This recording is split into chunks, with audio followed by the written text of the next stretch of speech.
Olá, eu sou o Lucas, mestre em Ciência dos Materiais, e hoje vamos explicar a voltametria de pulso diferencial, ou, para facilitar, DPV.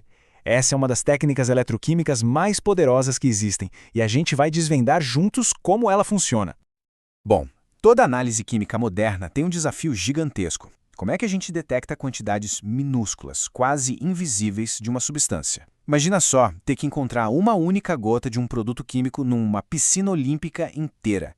É exatamente para resolver esse tipo de problema que a voltametria de pulso diferencial foi criada.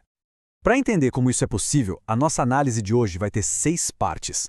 A gente vai começar pelo problema básico do sinal contra o ruído, passar pelos fundamentos da voltametria, entender a grande sacada da DPV, aprender a ler os resultados, comparar com outras técnicas e, no fim, ver o impacto disso tudo no mundo real. Então, vamos lá. O primeiro passo é entender o maior obstáculo da eletroquímica. Quando a gente tenta medir uma reação, o sinal que realmente importa, aquele que tem informação, muitas vezes fica perdido no meio de um monte de interferência elétrica. É como tentar ouvir alguém sussurrando do outro lado de uma sala super barulhenta. Olha só, numa medição desses, a gente tem 2 tipos de corrente. A corrente faradaica é o nosso sussurro, sabe? É o sinal valioso que vem da reação química que a gente quer estudar. Já a corrente capacitiva é o barulho todo. Ela aparece só porque a gente está mudando a voltagem e os íons na solução ficam se mexendo perto do eletrodo. O grande truque, o pulo do gato, é conseguir medir a primeira e ignorar completamente a segunda.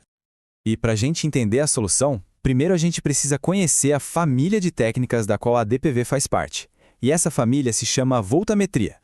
A ideia principal da voltametria é até que bem simples. A gente aplica uma voltagem que vai mudando num eletrodo que está mergulhado numa solução.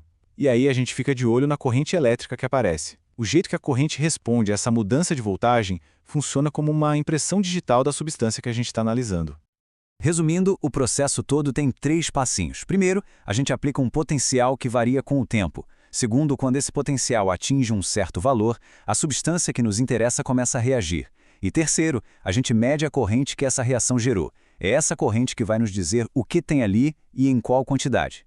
E agora sim, a gente chega na grande inovação da DPV. Se a voltametria normal ainda sofre com o problema do ruído, como é que a DPV consegue isolar o sinal de um jeito tão eficiente? A resposta está na forma super inteligente como ela aplica a voltagem. E aqui está o ponto-chave de tudo. A corrente de ruído, a tal da capacitiva, ela some muito rápido. É coisa de milissegundos. Já a corrente do sinal, a faradaica, ela demora bem mais para diminuir. A DPV explora justamente essa diferença. Pense que o ruído dá um grito e já se cala, enquanto o sinal continua sussurrando por mais tempo.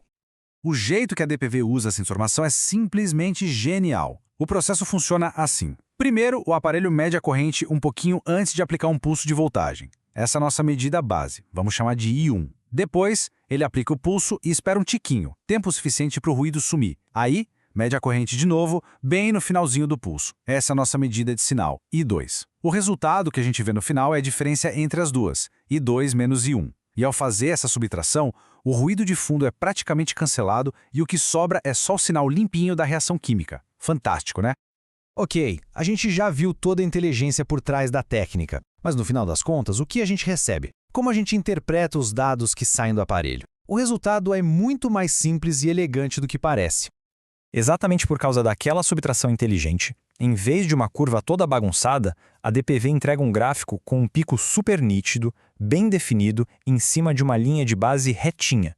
E esse gráfico é o que a gente chama de voltograma.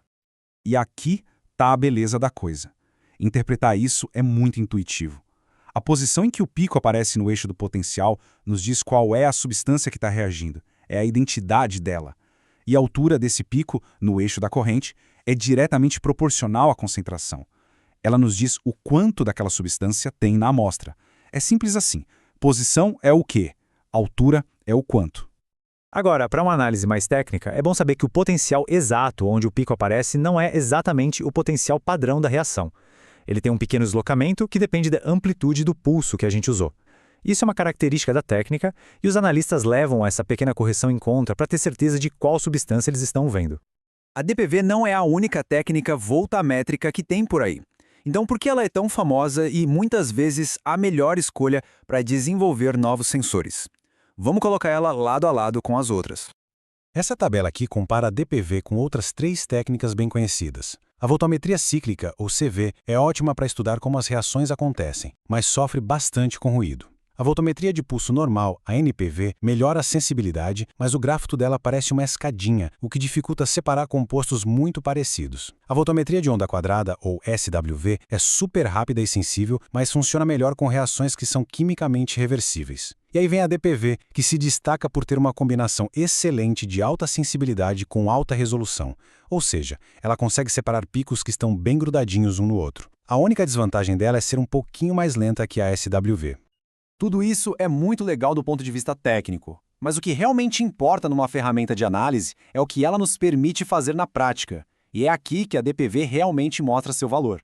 A DPV é a tecnologia por trás de sensores que tem um impacto gigantesco nas nossas vidas. Ela é usada para checar a qualidade da água, detectando metais tóxicos em níveis muito baixos. Na neurociência, ela permite medir a liberação de dopamina no cérebro em tempo real. Na indústria farmacêutica, ela garante a pureza dos remédios que a gente toma. E na medicina, ela é fundamental para criar biosensores portáteis, como medidores de glicose ou testes que detectam doenças bem no comecinho. E só para ter uma ideia da sensibilidade que a gente está falando, um limite de detecção de 10 a -8 molar é algo bem comum para DPV. Isso é o mesmo que conseguir achar uma única gotinha de um corante que foi dissolvida numa piscina olímpica inteira. É uma precisão realmente impressionante.